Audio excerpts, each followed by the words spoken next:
Welcome back to our channel.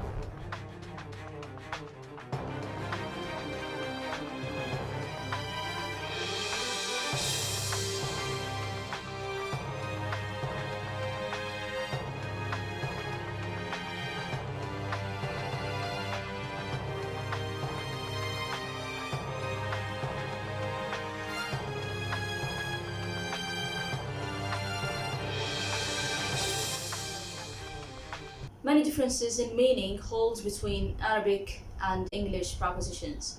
That, of course, results in many mistakes during the process of translation. More often, such mistakes or the following confusing uses of prepositions committed by people who rely heavily on literal translation, or of course by those who permit Arabic language to over-control English language. I have some examples here to help you understand the idea. Responsible. In Arabic, we use the preposition an, and the literal translation or the literal equivalent is about. So the common mistake is responsible about, which is, of course, incorrect.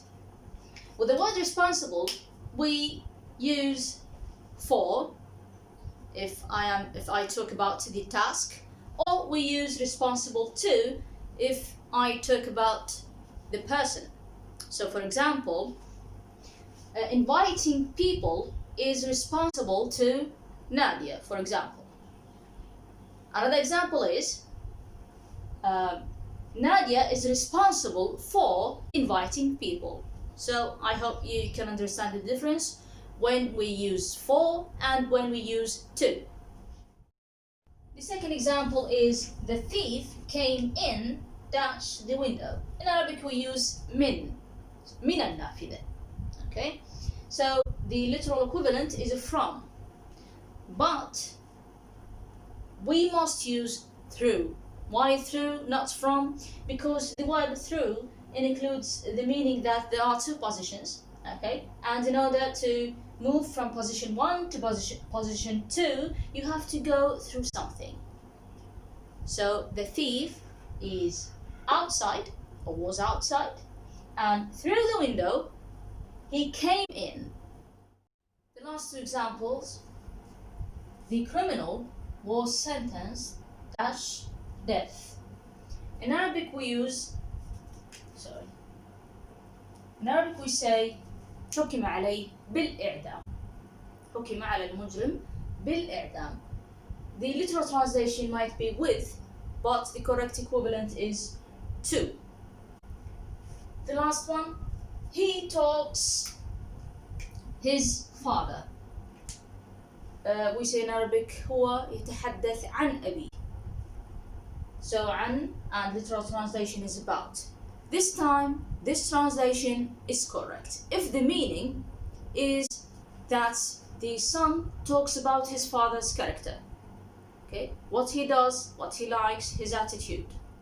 But what if the meaning is replacement? What does that mean? I mean that the son talks instead of his father.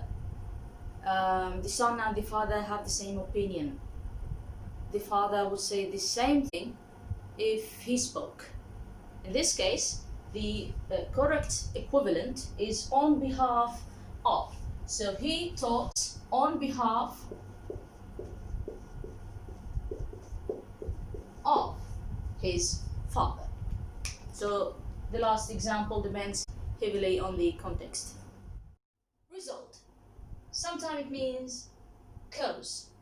In this case, we do not need to use a preposition in Arabic. For example, كسر حظر التجوال قد يسبب المزيد من حالات العدوى. Okay, so if you use literal translation, zero equivalent is needed, but the correct translation is result in. You must use in.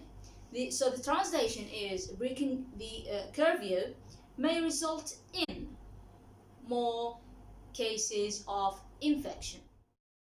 Another easy example is my mother is pleased dash me.